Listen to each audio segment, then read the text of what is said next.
If a woman or a man has an issue with their partner watching pornography, that needs to be dealt with Yeah. because that will definitely cause an issue.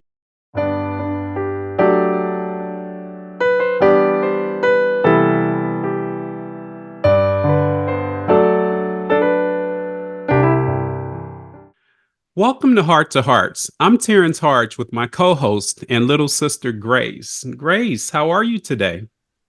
I am great, doing well. How are you, Brother Terrence? I'm doing well. I'm doing well. We're going to hop right in today with a returning guest, a master's level social worker with many years experience in mental and sexual health, addictions, and relationship coaching. Welcome, Ira Rounsaville. How are you today, sir?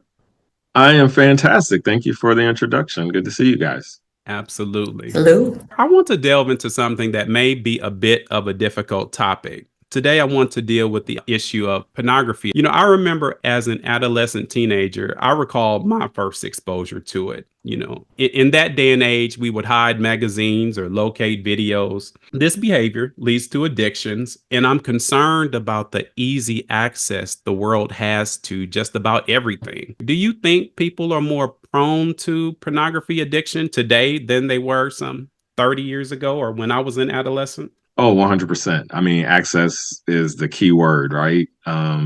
We have access to things, I mean, literally at our fingertips 24 hours, 7 days a week, 365. So, yeah, it is definitely way easier today than ever before, especially when you and I were coming up for sure. For those who may not be clear about this, can you explain what pornography addiction is?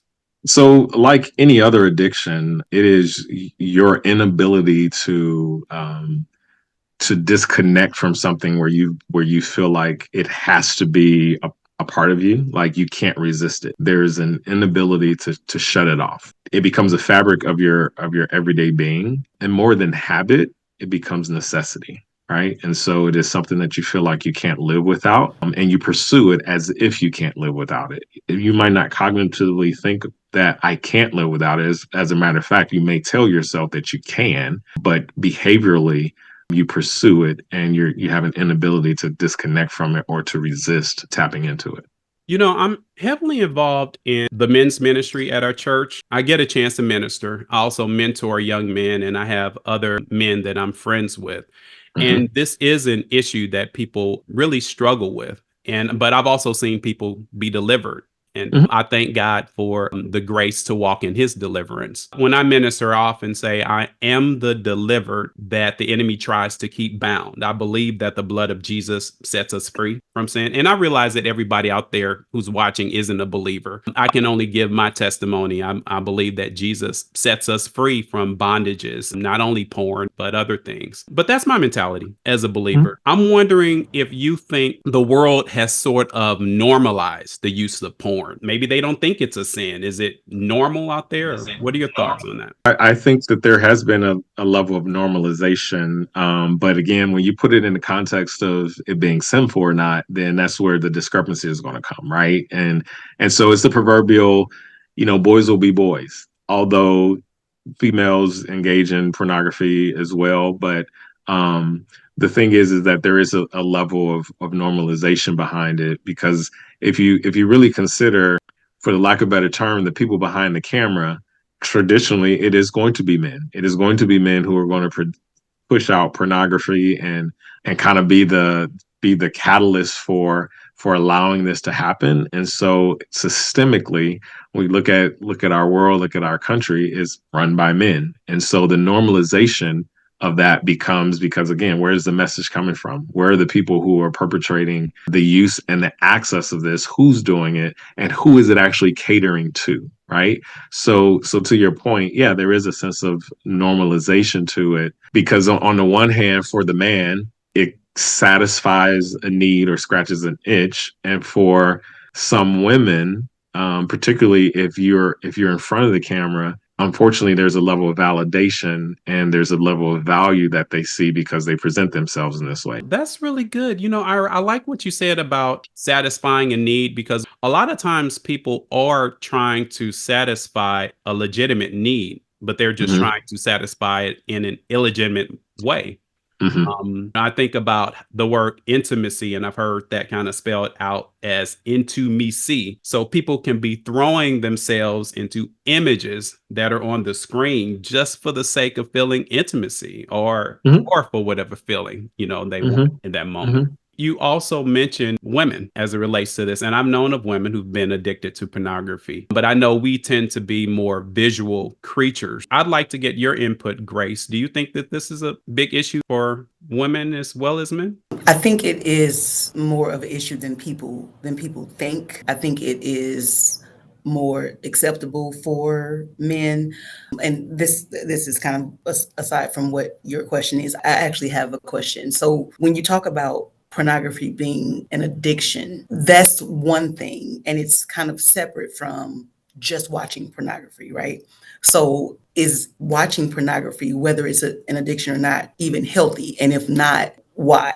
That's an excellent question. What pornography does and kind of how it taps into, I'm not a neuroscientist or anything, but how it taps into your brain and what it activates, the prefrontal cortex, which controls like willpower and desire and that kind of thing. And the releasing of dopamine kind of taps into that, right? And so the thing is like it creates like this rush. And so it's good momentarily. So to your point about the difference between watching it and versus being addicted, um, anything that kind of taps into that part of your brain that you expose yourself to, the more you expose yourself to it, kind of ramps up or increases that possibility of you potentially becoming addicted to it just because of the rush that it gives you. And so when we talk about different drugs that people abuse or use, like there's some drugs, one hit, it's a wrap. You're sprung, you're stuck, it's over, right? But pornography is tricky because it's not a substance, right?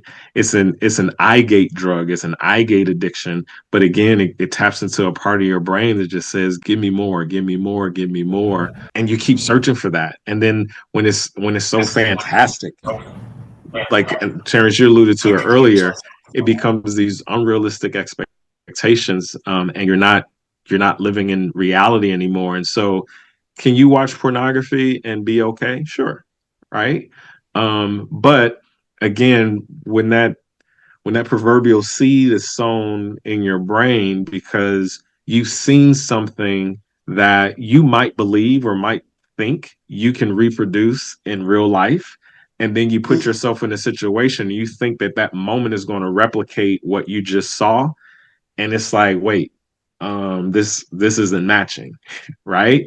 Or maybe it does match, and then you pursue, now you're looking for other ideas, and now you're pursuing it pursuing more, and then until it gets to the point where now you're trying to replicate something that's really not real, and then it ultimately impacts not just you, but it impacts the relationship that you're in. Because, and again, I don't have any data to support this, but I'm imagining that in a relationship, if somebody is kind of watching porn to kind of influence their relationship or help their intimacy, if you will, not both parties are doing it, right? Or one party is doing it more than the other. And if you aren't on the same page in that regard, somebody is going to be unfulfilled, right? Because again, if I'm watching, then I have this expectation because of what I've seen and how it's even impacted me because I've seen it.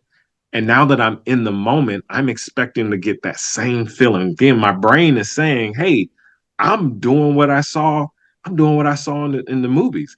It's like back in the day when we used to watch a karate movie, and you watch that karate movie and you leave the theater. It's like, I can do that. And like, you're all motivated and you think you got skill. Like, dude, like that's, it's that same feeling. And so you get and then you're in this intimate moment and you're trying to replicate that, and it doesn't happen. And so you question yourself, you question your partner, you abort the process, whatever the case may be. And then that causes other problems. It can lead to depression, it can lead to problems in your relationship, it can lead to you, again, putting people in positions and forcing them to do things that they aren't comfortable with doing. Did that answer your question? What I hear you saying is it's watching pornography, whether it's addiction or not, is unhealthy because of what it produces in your mind and in your emotions, right? It has the potential to be, right? Yep. So I think it's about moderation or regulation, right? If the three of us watched a pornography movie, it's going to affect us all three different ways, right? Now, I have to be present to how it impacts me and how it affects me, just like you have to be present and Terrence has to be present, how it affects you guys individually, right? If I feel like, woo, I've watched some things and not necessarily pornography and what they've done to me internally. It's like, ooh, that was a lot, right? Yeah. And I have to be honest with myself and regulate myself to say, wait, that did something different. Like I don't, I can't do that, right? And so you have to be present to how it is impacting you. And if you don't hear anything else I say, right? I'm big on motivation. What was the motivation behind your desire to watch it? What was it? What was because again, that motivation is going to drive and propel what happens after that moment. So again, am I motivated to watch because I'm curious? Am I motivated to watch because I'm trying to get into a mood? Am I motivated to watch because I'm trying to teach myself something? What is my motivation? Because that is then going to inform how, while I'm watching, how it affects me, what I'm going to do when I leave that space. As you were talking, I was actually thinking about just the different levels of things. I remember having a conversation with my male cousin recently, and we were Mhm. talking about how when we were young, porn was having a J.C. Penney or Sears magazine and a scantily clad woman, inside of it. That was enough to kind of awaken our what was going on with us. Yeah. And so, But then that's motivation. That's yeah, motivation, Terrence, because it's like a nice penny bra set. That'll like, okay, that's my motivation. Like I'm just that's all I want, right? I just want to be awakened. That's all I want. yeah. Versus I'm trying to get something different, Mhm. right? You gotta understand your motivation because it drives what happens after that Mhm. moment. That makes me kind of think about social media. Social media algorithms seem to know what you like and know what your eyes enjoy seeing. So it's almost like they have a way of just kind of awakening things to try to carry you off into something else. Have you seen that? Any thoughts on social media and how that can kind of play into porn addictions? Oh, 100%. I mean, that's real about anything. Whether you're shopping for Right. cars, whether you I mean, that is a known thing. And it's amazing the science behind marketing and advertising, these algorithms that and the knowledge base, the people who are sitting behind these computers or these companies that again, I said earlier, I'm not a neuroscientist, but they've done the homework. They know again how the brain works. They know if I do this, if I expose you to this thing in this way. I remember taking industrial psychology and learning how back in the day they used to have all these subliminal messages in magazines and again because but they were advertising coke and it made you think about sex or they like different subliminal messages that they did in marketing and advertising and now the level by which it's being done now is scary on so many levels because to your point I've heard a report that where the computer basically can measure how long you stare at something like it can see your eyeballs if you are on a page and you're scrolling too long or you stare too long then it picks that up and then the next time you're back it's going to feed you that same kind of thing. Have you ever heard somebody say, man, we were just talking about that and I look at my email and I see this or I'm on and it's like something the FBI tapping us, the CIA. No, it is technology and the advancements of it and their ability to that. If you're Googling certain things, if you're searching for certain things, that's how kids get caught up. That's how kids get caught up in porn addiction because again, they'll disguise it and use certain search words and all that sort of thing to kind of to lure them in. And again, once that eye gate is especially for again for males, the eye gate is so impactful and you tap into that part of our brain that just kind of makes it easier to get hooked. I'm just thinking about how beautiful God created marriage to be. And I do think something like that, it is very damaging, just in terms of how it affects people. So let's say, Ira, that someone acknowledges, hey, got an addiction. What are the steps? How do people get help? Well, the first step is what you just said. You got to admit that you have the problem, right? That is the first step. And before you admit it, you got to ask yourself, is pornography getting in the way of me doing X, Y, and Z? Can I not have pornography? Can I not watch pornography while I'm at work? Can I not watch pornography while I'm at school? Can I not think about pornography while I'm at work? Can I not think about pornography when I'm at school? Does pornography get in the way of me eating a meal? Does pornography get in the way of me hanging out with my friends? Is it causing me deficits and causing me to keep from doing things? The biggest part, and here's what often doesn't happen, because the trick and the challenge with pornography too is that it's shameful. We throw and cast shame at people because of their struggle.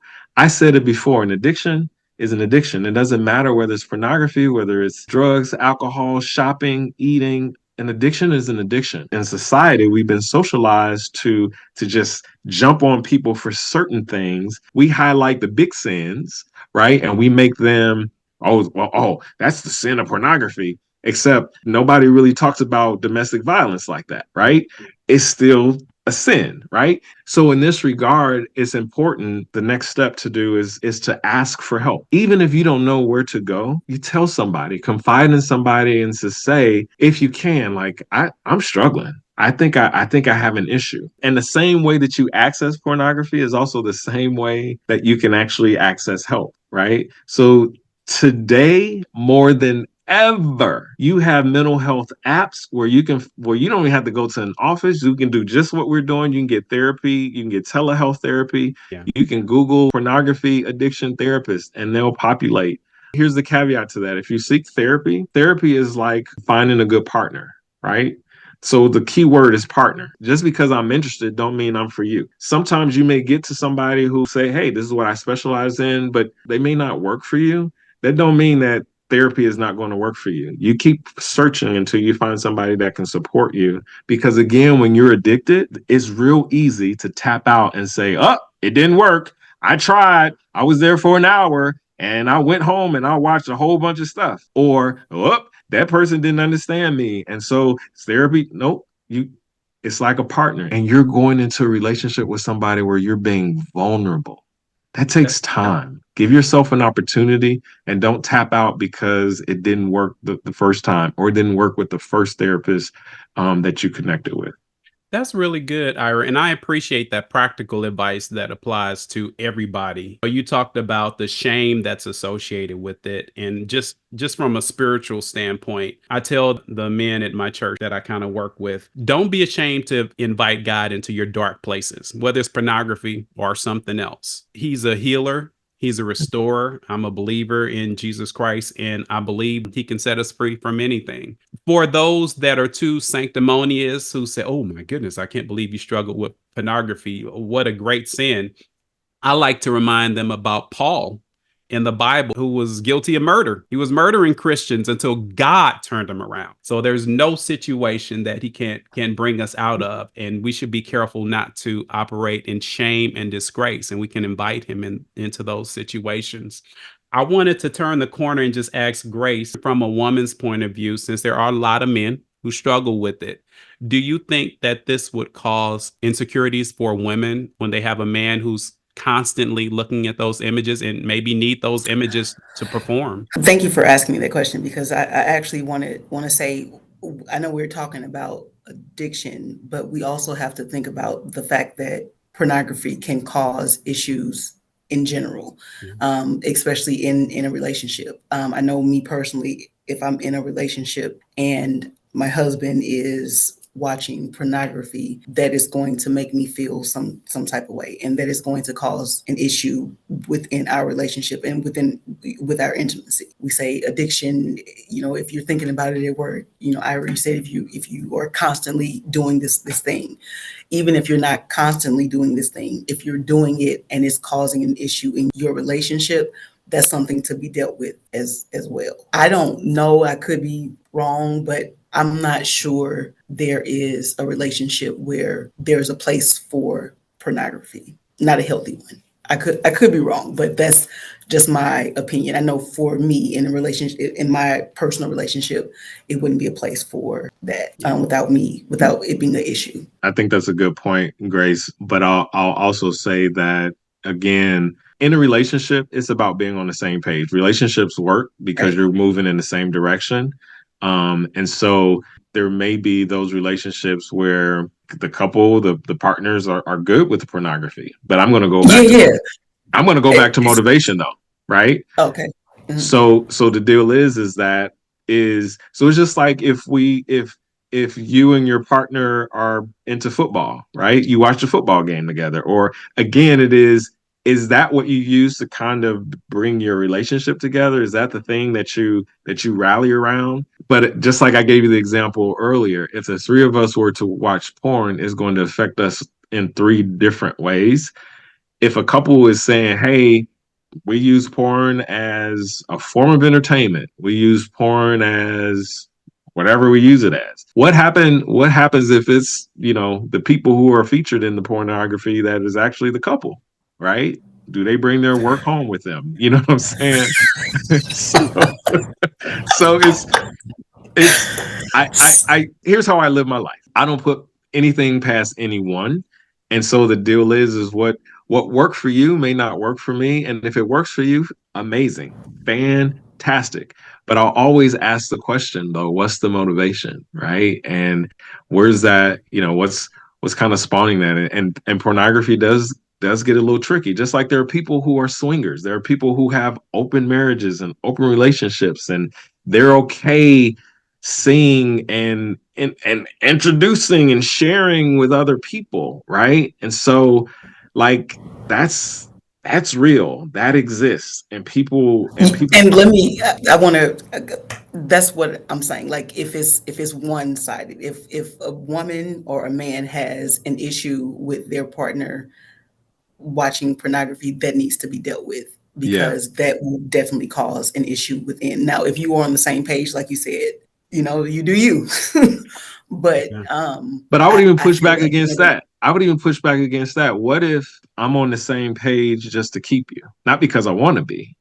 is I'm getting everything to on the same page?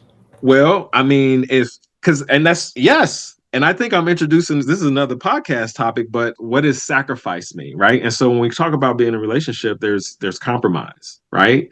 And so some people may say, why compromise that? Hey, he was watching it before we got together, and so he still want to watch it. And if it's going to keep him from cheating on me, from going out and sleeping with somebody else, then But now to your go does ahead. it take away the fact that you have an issue with it? Nope.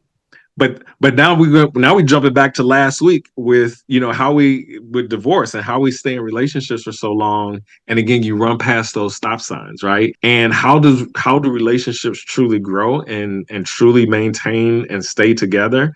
Because you're addressing and having conversations along the way, and you're being honest and you're being real and you're being vulnerable. But not everybody does that. Not everybody wants to do it. They just want it like, hey, I'm married, I'm happy, I get my needs met, I get this, I get that. That's par for the course. And I just want to point out that the body changes. A man can be doing some extracurricular activities in their 20s, but in your 50s and 60s, it's important to be present for your wife and your spouse regardless. And just thinking about how things change neurologically as it relates to pornography, I think that people ought to exercise caution, because are you really present for that person? Are you really there, or are your thoughts somewhere else? That's a valid point. But again, if ever you transfer pornography into your relationship, you've already set yourself up for failure. It goes back to my example of watching a karate movie and then going to pick a fight on the street. If I don't have that training, that's not my life, I'm about to get whooped. Right. If I think I'm just going to replicate what I just saw because it tapped into that part of me that made me feel empowered and made me feel like I can do this too, because they made it look so easy. They made it look so real. They made it look so possible. I mean, they're human beings. It's real people. It's actually happening. I can do that too. Man. No, you can't. Well, Ira, I want to thank you for coming and helping us kind of deal with this this topic, which I think is important. And it's my prayer that it helps people, that it encourages people to get help if they have issues. Thank you. Appreciate you joining us. For sure. And I would encourage people, if you have any addiction, there are phone numbers, there are places that you can call for support, even if you just Google addiction help, right? If you need a therapist, there's a site I found called ZocDoc, ZocDoc. It actually gives bios of the therapist and all the things that they specialize in. You can search by your need. And if you're not sure, just ask somebody. Sometimes we think we're in it by ourselves. You never know who's around you until you speak up and hear their voice, just like they heard yours. If you or anyone you know has an issue with pornography or sex addiction, please feel free to call 1-800-477-8191. So my friends, go spread joy with a contagious smile, and a healthy hug doesn't hurt. You never know what life you might be changing or whose heart you might be healing. With my co-host and little sister Grace and our special guest, Ira Rounsaville. God bless you guys.